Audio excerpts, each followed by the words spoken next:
নিয়েছি সয়াবিন বাটা, নারিকেল বাটা।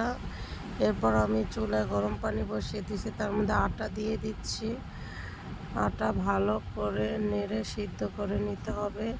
দিয়ে দিয়েছি পরিমাণ মতো চিনি, এবং চিনি দিয়ে ভালো করে নাড়া দিয়ে আমি নামিয়ে ফেলেছি আটাটা। এখন এটাকে আমি ভালো করে মেখে নিব। ভালো করে মেখে তারপর আমি একটু নারিকেল দিয়ে দিলাম, নারিকেল বাটা আর সয়াবিন বাটা, একটু ডিম দিয়ে দিলাম সাথে।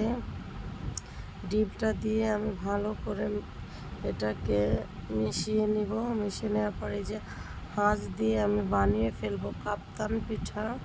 আমি এখন হাঁসগুলোর মধ্যে চেপে চেপে ভালো করে হাঁসের মধ্যে বসাচ্ছি আটাটা। বসিয়ে যে আরেকটা হাঁস দিয়ে চাপ দিয়ে আমি ভালো করে ঘুরিয়ে ঘুরিয়ে জাতা দিয়ে এটার সাথে ভালো করে মিশাইতে হবে। এই যে দেখেন হয়ে গেল আমার পিঠা।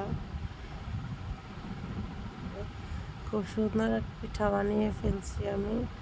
এই যে আমার পিঠা আমি ভাজার জন্য তৈরি করতেছি, ভেজে নিচ্ছি। হয়ে গেল আমার কাপ্তান পিঠা।